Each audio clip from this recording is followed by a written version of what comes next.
নমস্কার বন্ধুরা, সিরিয়ালের সাতকাহন চ্যানেলে আপনাদের স্বাগত জানাই। চলে এসেছি চিরসখার সাতকাহন নিয়ে আজকের এপিসোডের। হ্যাঁ, সাতকাহন কথাটা এই সিরিয়ালটার জন্য উপযুক্ত বটেই। এই সিরিয়ালে একটা কথাকে সাতকাহন না হয়ে হয় না। সেই ড্রয়িং রুম, এইখানে দেখা যাচ্ছে সেই ড্রয়িং রুম, সবাই দাঁড়িয়ে আছে বিচার সভার মতো। হ্যাঁ, তবে মিটিল আর মিঠি কিছু বলবে সবাইকে।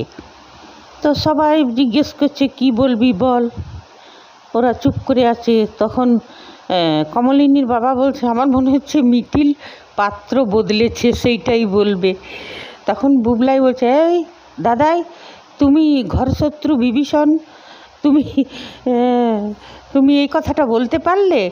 তখন বলছে যে না, এমনিও তো হতে পারে যে মিটিল মনে মনে এবারে তোকে পছন্দ করছে না, আমাকেই পছন্দ করছে, আমাকেই পাত্র হিসাবে চাইছে।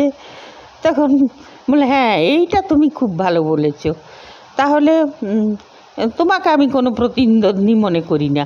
ঠিক আছে, তবে মিটিল মিটি হাসছে। তো দাদা বলছে কি তুই আমাকে প্রতিদ্বন্দ্বী মনে করিস না? সেইটা নিয়ে খুব হাসি হলো। তারপরে বলছে যে সবাই বলল যে তোরা বল কি বলতে চাইছিস, বল সেটা। তো বর্ষা বলছে তুমি এত নাটক করছো কেন, বলো যা বলবার। তখন মিটিল বলল আমরা কিন্তু তোমাকে ডাকিনি, তোমাদেরকে ডাকিনি। আচ্ছা, বুবলে বলছে কি বলছিস মিটিল, এটা আমার বাড়ি, আমি থাকবো না তো কি? তুই তুই তুই ডাকার কে রে? আমার যখন ইচ্ছা আমি সেইখানে এসে দাঁড়াবো। হ্যাঁ, মিটিল কিছু বললো ঠিক আছে। তারপরে মিটিল বলল যে আমি আর মিঠি আমরা ঠিক করেছি যে নতুন কাকুকে এই বাড়িতেই থাকতে হবে। এবার থেকে নতুন কাকু এই বাড়িতেই থাকবে। বুবলাই বলে উঠছে না, সে হতে পারে না, নতুন কাকুকে আমি এই বাড়িতে অ্যালাউ করব না। তখন মিটিল বলল তুমি অ্যালাউ করার কে? হ্যাঁ, তাহলে তো কোর্ট যেতে হয়। নতুন কাকু তোমাকে অনুরোধ করছি যে তুমি কোর্টে যাও আর এই বাড়িটা খালি করাও, আর তারপরে তুমি এই বাড়িতে এসে থাকো দেখি। তখন বর্ষা বলে উঠছে তুমি এত ফোপর দালালি কেন করছো? আমাদের সব ব্যাপারে তুমি কেন মাথা ঘামাচ্ছ? তোমার তো এখনও বিয়ে হয়নি, তুমি এই ঘরে আসোওনি। আর যদি বিয়ে হয়ে আসো তাও কি তোমার কথাই শুনতে হবে নাকি? তখন সবাই মিলে বর্ষাকেই বলল যে মিটিল যেটা বলছে ভালো। মিটিল তখন বলল লক্ষ্মীমণি কি মিটিলের বুদ্ধি বিবেচনার উপর আমার ভরসা আছে। তখন যে বর্ষা বলে উঠছে সে কি ঠাম্মি, এতদিন তো আমাকে উল্টো কথা বলতে উল্টো কথা কি বলতাম? তোমার বুদ্ধি বিবেচনার অভাব কম সেটা আমি অনেকবার বলেছি তোমাকে, সেটা মনে নেই? একটা আমার মতো বয়স্ক মানুষকে দিয়ে কাজ করিয়েছ আর নিজে হাহাহিহি করতে বসে। হ্যাঁ, তুমি যদি বুদ্ধি বিবেচনা করে না চলো তো তোমারই আখেরে ক্ষতি হবে। স্বামীর সাথে ঘর সংসার করতে গেলে তোমার নিজেরই বুদ্ধি বিবেচনা থাকা উচিত। তারপরে কমলিনীর মা বলল যে এই বাড়িতে তো আমার মেয়েকে আমি নতুন থাকলে অনেক ভরসা পাবো, বেঁচে যাব। এই বাড়িতে তো আমার মেয়েকে আমার থাকতেই ভয় লাগে, সব সময় মনে চিন্তা টেনশন থাকে যে ওই তো ছেলে আর ছেলের বউ কি না কি করবে আমার সাথে। যেরকম বউয়ের স্বভাব, হ্যাঁ, যেমনিভাবে বউ চলে, আমার মেয়ে মানে এক তো নিজেরই দুনিয়ার কুকীর্তি আছে। তারপরে টাকা নিয়ে যেটা করলো, হ্যাঁ, তাতেও লজ্জা নেই, আবার বড় বড় কথা বলে। হ্যাঁ, টাকাগুলো আত্মসাৎ করতে। তো এই বউয়ের সঙ্গে থাকাটা আমার মেয়ের পক্ষে সেফ নয়। তখন বলছে কি বলছো তুমি দিদিন, আমাদের সংসারটা তুমি ভাঙতে চাইছো? হ্যাঁ, তুমি চাইছো যে আমার সংসার ভেঙে যাক? বর্ষা বলে উঠছে। তখন দাদাই বলল, কমলিনীর বাবা, এই গলা নামিয়ে কথা বলো, তোমার সংসারটা ভাঙাই তুমি নিজে দেখতে পাচ্ছ না, কিন্তু আমাদের অভিজ্ঞ চোখে দেখতে পাচ্ছে। তারপরে বলল মিটিল বলল যে বুবলাইদা তোমাকে কোনো দিকে মাথা ঘামাতে হবে না, তুমি চুপচাপ থাকো। তখন মিঠি বলছে মাথা ঘামাবার কি ওর সময় আছে? ওর যেরকম একটা বউ আছে, তো ওর তো আর কোনো দিকে মাথা ঘামাবার সময় থাকবে না। তখন বলে উঠছে বুবলাই, যেই হোক আমি এই বাড়িতে নতুন কাকুকে থাকতে দেব না। হ্যাঁ, এটাও মিঠি বলল যে তুমি পয়সা কালকে টাকার জন্যে যে করলে তোমার চরিত্রটা সবারই কাছে পরিষ্কার। তখন বর্ষা বলছে যে কেন, দেখছো তো তোমার সামনেই আমাকে কেমন অপমান করছে এরা সবাই মিলে, তুমি কিছু বলবে না? বলছে ও কী বলবে। তারপরে ওইটাই বললো যে আমি থাকতে দেব না। তখন নতুন বলল যে তুই আমাকে থাকতে দেবার কে বলতো, তোকে আমি ছোট থেকে স্কুলে ভালো কলেজে পড়িয়েছি, তুই চাকরিও করতিস, তোর বুদ্ধি বিবেচনা কি বলে যে তুই না চাইলে আমি এই ঘরটাই থাকতে পারবো না? এটা আমি যখনই তুই অ্যালাউ করার কে? আমি চাইলেই এই বাড়ি ছেড়ে চলে গেছিলাম, কিন্তু আমি যদি না চাই তো আমাকে এই বাড়ি থেকে কেউ হটাতে পারবে না। তখন কাকামণি বলল কমলিনীর যে বুবলাই, আইন তো কিছুটা জানো তুমি, না জানো না? সেই জন্যেই বলছি চুপচাপ থাকো তুমি। তখন লক্ষ্মীমণি বলে উঠলো যে শুন নতুন, তুই এইখানেই থাক, বুবলাইয়ের ভালো না লাগে বুবলাই এখান থেকে চলে যাক এই বাড়ি ছেড়ে, হ্যাঁ তুই এখানে থাক।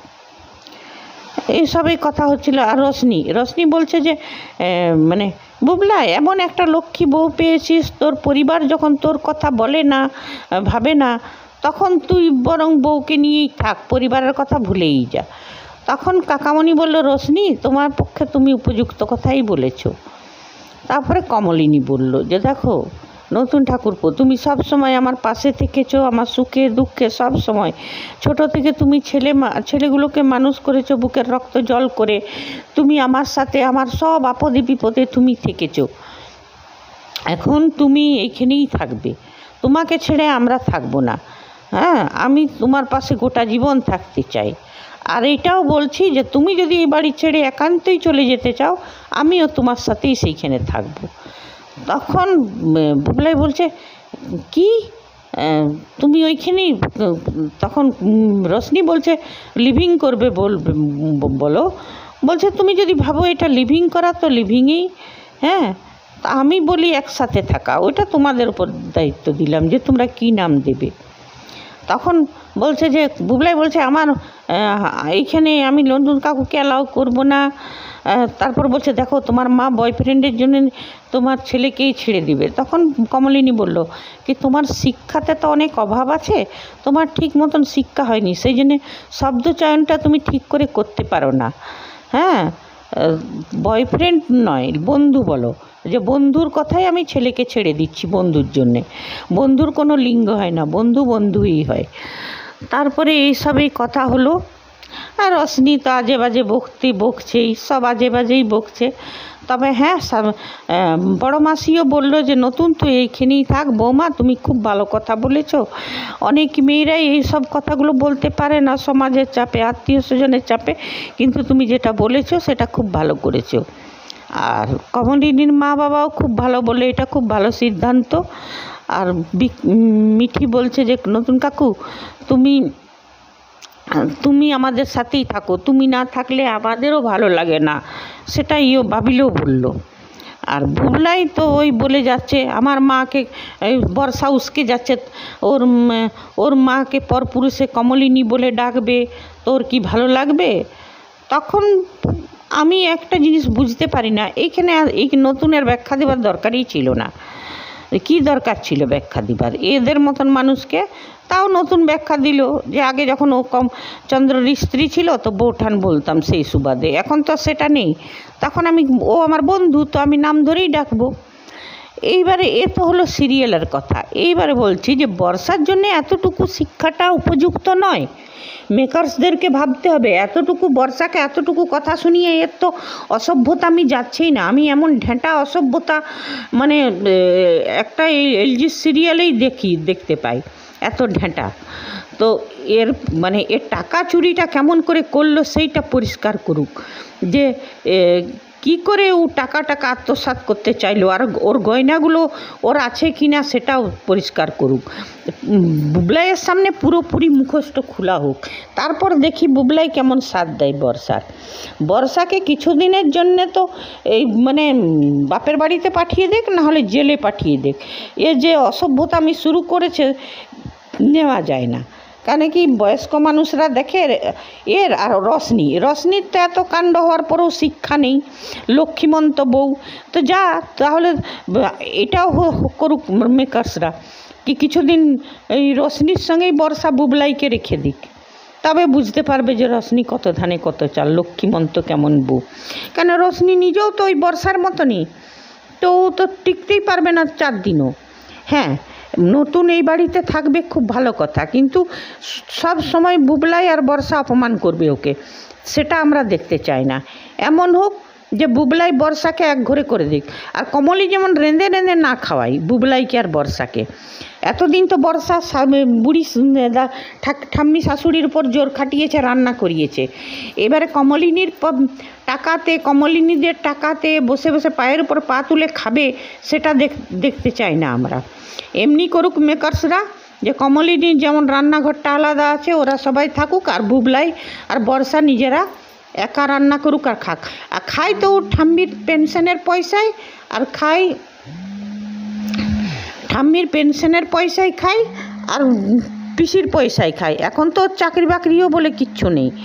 তো সেই মেকার্সদেরকে অনুরোধ করব যে বুবলাই বর্ষা এই বাড়িতে থাকলেও যেমন এই সংসারে না থাকে, আর ওদের এত অসভ্যতা আমরা দেখতে পারবো না। তো রাইটার্স মেকার্সরা এদেরকে বার করুক, না হয়তো বর্ষার পুরাপুরি চরিত্রটা খুলে দিক বুবলাইয়ের সামনে, তবেই ভালো লাগবে দর্শকরা। ঠিক আছে বন্ধুরা, আজ এতটাই। আবারও নেক্সট এপিসোডের 7 কাহন নিয়ে ফিরে আসব। ধন্যবাদ, বাই। আর বন্ধুরা, যদি আমার বলাগুলোর সাথে সহমত থাকেন তো কমেন্ট করবেন, না থাকেন তাও কমেন্ট করবেন, লাইক করবেন, সাবস্ক্রাইব করবেন। Thank you.